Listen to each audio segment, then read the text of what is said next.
Hello guys, कैसे हैं आप सब लोग। दी बुक ऑफ एस्पर की एपिसोड 104 के साथ हाजिर हूँ। जैसा कि आप सब लोगों ने लास्ट एपिसोड के एंड पे देखा था, ज़ू फैन जैसे उस बॉक्स को जाकर हाथ लगाने लगता है जिस बॉक्स के अंदर बुद्धि रूट्स पड़ी हुई हैं। उसी वक्त हांगपू उस पर अटैक करने के लिए आगे बढ़ता है और कहता है, तुम्हें क्या लगता है कि तुम उन बुद्धि रूट्स को ऐसे ले सकते हो? ये बुद्धि रूट्स हमारी है, इंपीरियल गेट वालों की। सिस्टर चूचू भी चिल्लाकर ज़ू फैन से कहती है, सोंगजू जरा बचना। ज़ू फैन उसकी तरफ देखता है और कहता है, ये कमीना फिर से आ गया। लेकिन हांगपू जैसे ही ज़ू फैन के करीब पहुँचता है उसी वक्त उसके ऊपर अटैक होता है। ज़ू फैन अपने स्काईलार्क वाले पंख निकाल लेता है और अपने पंख के साथ ही हांगपू के ऊपर अटैक करता है, जिसकी वजह से हांगपू के चेहरे पर एक छोटा सा कट लग जाता है। लेकिन हांगपू वहीं पर रुक जाता है। हांगपू भी देखकर बहुत ज्यादा हैरान हो जाता है, क्योंकि हांगपू अपने आप को बहुत ज्यादा स्ट्रॉन्ग समझता है। उसे लगता है कि वो यहाँ पर जितने भी मास्टर्स हैं सबसे ज्यादा स्ट्रॉन्ग है। हांगपू भी इसी बारे में सोच रहा होता है कि इसने मेरे चेहरे पर कट कैसे लगाया। उसी वक्त ज़ू फैन बड़ी स्पीड से उसके सामने आ जाता है और उसके चेहरे पर एक जबरदस्त 2.5 किलो का पंच मारता है। हांगपू ज़ू फैन का पंच लगने के बाद उड़ता हुआ पीछे अरीना में जाकर गिरता है, जहाँ पर ऑडियंस बैठी हुई है। ऑडियंस वाले भी वहाँ से भागना शुरू कर देते हैं। हांगपू ऑडियंस की कुर्सियों को तोड़ता हुआ पीछे जमीन के अंदर धंस जाता है। एल्डर लिन और फिफ्थ एल्डर ये देखकर बहुत ज्यादा हैरान हो जाते हैं और उनके मुंह खुले के खुले रह जाते हैं। फिफ्थ एल्डर सोच रहे होते हैं, हांगपू बहुत ज्यादा स्ट्रॉन्ग है, उसने स्पीड के साथ एक स्नीक अटैक करने की कोशिश की थी,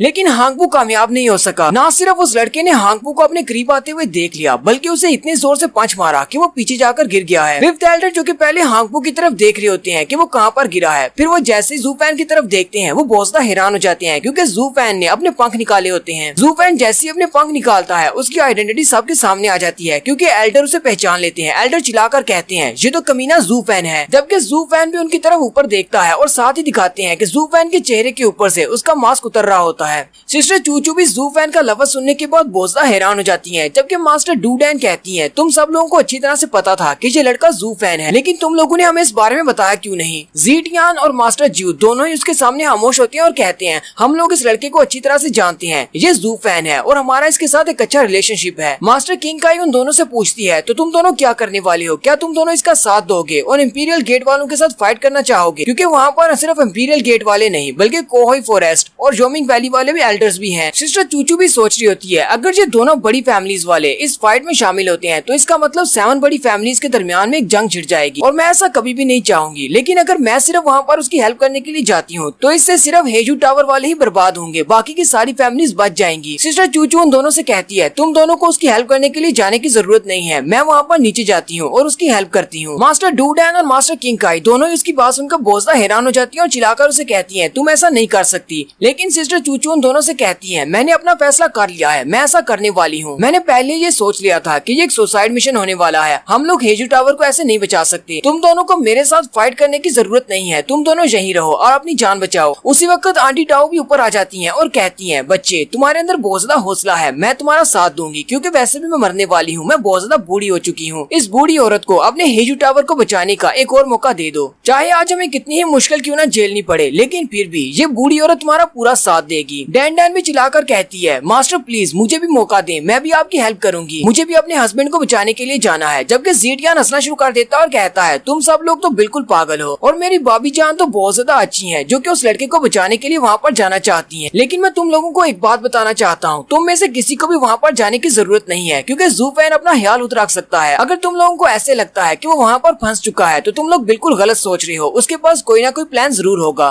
क्योंकि इस कॉम्बिनेशन के शुरू होने से पहले उसने हमसे बात की थी और कहा था कि फाइट के दौरान तुम लोग शामिल मत होना, मैं अकेले ही फाइट करूंगा और मेरे पास एक प्लान है। डैन डैन चिल्लाते हुए उन दोनों से कहती है, क्या आप सब लोग ठीक कह रहे हैं? मुझे नहीं लगता कि आप लोग ठीक कह रहे हैं, आप झूठ बोल रहे हैं। मुझे तो ऐसा लगता है जैसे आप उस लड़के को वहाँ पर बचाने के लिए जाना नहीं चाहते और इसीलिए आप सब लोग यहाँ पर झूठ बोल रहे हैं। मास्टर ज्यू से कहते हैं, लेडी डैन डैन हम लोग झूठ नहीं बोल रहे, उस लड़के ने हमसे खुद कहा था अगर कंपटीशन के एंड में फाइट होती है तो हम लोगों को फाइट में शामिल होने की जरूरत नहीं है, क्योंकि अगर हम लोग फाइट में शामिल होंगे तो इंपीरियल गेट वाले उस लड़के की फैमिली के पीछे पड़ जाएंगे, यानी कि लू फैमिली के पीछे। हमें इस फाइट में शामिल ना करने का फैसला उसने इसलिए किया था क्योंकि वो बहुत ज्यादा सेल्फिश है, वो अपनी फैमिली को बचाना चाहता है। लांगनुई कहती है, ये लड़का एक बहुत बड़ा कमीना है। जब फैंगलिन सिटी में फाइट हुई थी तो इस लड़के ने हमारी फैमिली को और जोमिंग वैली वालों को आपस में लड़वा दिया था, जबकि इसने खुद मौका देखकर जोमिंग वैली के 2 एल्डर्स को मार डाला और सारे का सारा इल्जाम हमारे सर पर डाल दिया। हालांकि ये सिर्फ अपनी फैमिली को बचाना चाहता था और इस फाइट की शुरुआत भी उसी की फैमिली की वजह से हुई थी। इस लड़के से बड़ा कमीना कोई है ही नहीं। डैन डैन चिल्लाते हुए लांगनुई से कहती है, तुम मेरे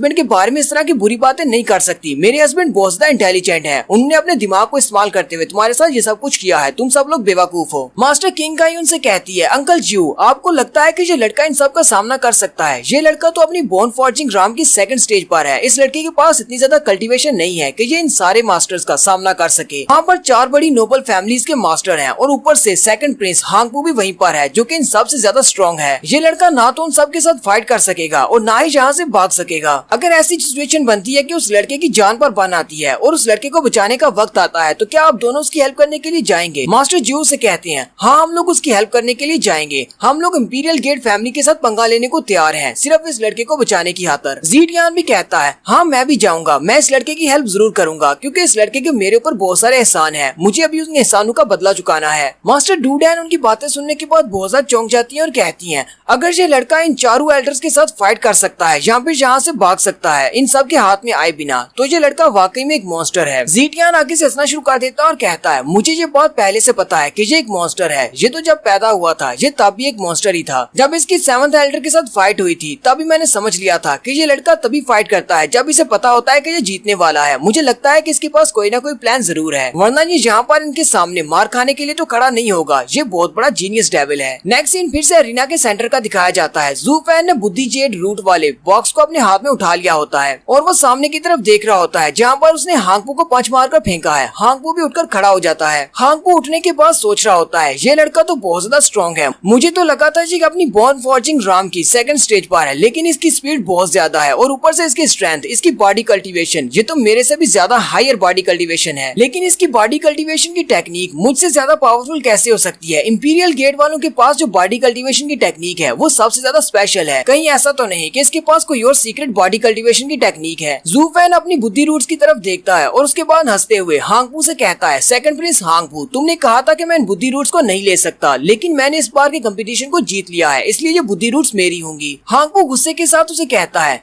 तुम्हें क्या लगता है कि इस तरह की कीमती खजाने को तुम हमसे ले सकते हो? तुम बुद्धि रूट्स को हासिल करने के लायक नहीं हो। ये एक बहुत ही पावरफुल ट्रेजर है, ये सिर्फ इंपीरियल गेट वालों को ही मिलेगा। उसी वक्त 5th एल्डर भी नीचे उतर आते हैं। 5th एल्डर चिल्लाते हुए कहते हैं, तो इसका मतलब वो जीनियस डेविल ज़ू फैन तुम हो जिसने हमारे 7th एल्डर को मारा था। किंगमिंग सिटी में जब तुमने हमारे 7th एल्डर को मारा था तो वहाँ पर बहुत सारे लोगों ने तुम्हें इन्हीं पंखों के साथ देखा था, इसलिए मैंने तुम्हें पहचान लिया। तुम वही लड़के हो, तुम्हारा नाम ज़ू फैन है। अब इस बात से इनकार मत करना कि तुम ज़ू फैन नहीं हो। ज़ू फैन हंसते हुए कहता है, मैंने कब कहा कि मैं इस बात से इनकार करने वाला हूँ? और साथ ही उसकी स्किन भी शटर हो जाती है और उसके अंदर से हमारा पुराने वाला ज़ू फैन निकल आता है और ज़ू फैन फिर से अपने चेहरे के वही डेविल वाले एक्सप्रेशन देते हुए उन सब से कहता है, मेरे अलावा इस दुनिया में ऐसा कौन है जो कि तुम्हारी 7th बड़ी फैमिलीज वालों के सामने से बुद्धि रूट्स को चोरी कर सके, वो भी दिन दिहाड़े? ज़ू फैन जैसे ही अपनी ओरिजिनल बॉडी में आता है, वहाँ पर जितनी भी जनता बैठी होती है वो बहुत ज्यादा घबरा जाती है और मॉन्स्टर मॉन्स्टर कहते हुए वो सारे लोग अरीना से भागना शुरू कर देते हैं। 5th एल्डर बड़ी स्पीड के साथ उस पर अटैक करने के लिए आगे बढ़ते हैं और कहते हैं, हमारे 7th एल्डर की जान वापस करो, तुमने उन्हें मारा था, उसके बदले में मैं तुम्हें मारूंगा। ज़ू फैन कहता है, तुम तो हीवनली परफॉर्म्ड राम के 5th लेयर पर हो, लगता है कि तुम्हारे पास काफी ज्यादा स्ट्रेंथ है। लेकिन 5th एल्डर जैसे उसके करीब पहुंचने लगते हैं, ज़ू फैन अपने पंखों को बड़ी स्पीड के साथ आगे की तरफ भेजता है और उसके पंख जैसे उसकी आंख में लगने लगते हैं। 5th एल्डर जल्दी से पीछे की तरफ झुककर उसके अटैक को डॉज कर लेते हैं, लेकिन साथ ही ज़ू फैन अपने दूसरे पंख को उसके ऊपर से फिर से उसकी आंख की तरफ ले आता है और वहाँ पर एक जबरदस्त धमाका होता है। 5th एल्डर नीचे गिर जाते हैं। धमाके वाली जगह पर बहुत ज्यादा धुआं हो जाता है। धुएं में से 5th एल्डर बाहर निकलते हैं तो उसी वक्त दिखाते हैं 5th एल्डर की आंख के ऊपर एक छोटा सा कट लगा होता है जिसमें से ब्लड निकल रहा होता है। 5th एल्डर ज़ू फैन की तरफ देखकर कहते हैं, तो ये लड़का वाकई में बहुत ज्यादा स्ट्रॉन्ग है, इसीलिए हमारे 7th एल्डर इस लड़के के हाथों मारे गए। 5th एल्डर अपनी आंख के ऊपर से ब्लड को साफ करते हुए फिर से उसे गाली देते हैं और उस पर अटैक करने के लिए आगे बढ़ते हैं। ज़ू फैन बुद्धि रूट्स वाले बॉक्स को अपनी स्टोरेज रिंग के अंदर रख लेता है और हंसते हुए कहता है, तुम फिर से अटैक करने के लिए आ रहे हो, लगता है कि एक बार का अटैक तुम्हारे लिए काफी नहीं था, लेकिन मेरे पास इतना वक्त नहीं है कि मैं यहाँ पर तुम्हारे साथ खेलना शुरू कर दूं, मैं तो यहाँ से जा रहा हूँ। साथ ही ज़ू फैन अपने पंखों को यूज करते हुए वहाँ से उड़ते हुए निकलने की कोशिश करता है। 5th एल्डर कहते हैं, ये लड़का तो यहाँ से भागने की कोशिश कर रहा है। वो जल्दी से बड़ी स्पीड के साथ उसके सामने जाकर खड़े हो जाते हैं और कहते हैं, तुम्हें क्या लगता है कि तुम यहाँ से इतनी आसानी से भाग जाओगे? 5th एल्डर ज़ू फैन के ऊपर होते हैं और उसे कहते हैं, तुम यहाँ से नहीं भाग सकते। ज़ू फैन ऊपर की तरफ देखता है और कहता है, मेरे रास्ते से हट जाओ, मुझे रोकने की कोशिश मत करो। और साथ ही वो फिर से अपने पंखों से उस पर अटैक करता है। लेकिन इस बार फिफ्थ एल्डर अपने पास से एक मैजिकल वेपन निकाल लेते हैं और कहते हैं, तुम्हें क्या लगता है कि सिर्फ तुम एक मैजिकल वेपन को यूज कर सकती हो? मेरे पास भी एक मैजिकल वेपन है। वो अपने पास से एक बड़ा सा हथौड़ा निकाल लेते हैं और ऊपर से ही उसके ऊपर अटैक करते हैं। फिफ्थ एल्डर के पास एक 5th ग्रेड का डिमोनिक ट्रेजर है, जबकि ज़ू फैन के जो पंख हैं वो 6th ग्रेड के हैं। ज़ू फैन अपने पंखों को सामने की तरफ कर लेता है और एक शील्ड बना लेता है, जबकि वो हथौड़ा सीधा उसकी शील्ड के ऊपर लगता है, जिससे ज़ू फैन नीचे ग्राउंड पर जाकर गिरता है और एक जबरदस्त धमाका होता है। फिफ्थ एल्डर भी नीचे की तरफ उतर आते हैं। ज़ीटियान, अंकल जियो और सिस्टर चूचू तीनों ये देखकर बहुत ज्यादा हैरान हो जाते हैं, जबकि हांगपू हंसना शुरू कर देता है। और यहीं पर हमारी एपिसोड 104 का एंड होता है। एक्सप्लेनेशन अच्छी लगी हो तो कमेंट करके जरूर बताइएगा। चैनल को सब्सक्राइब कर दें, वीडियो को लाइक और शेयर कर दें। शुक्रिया।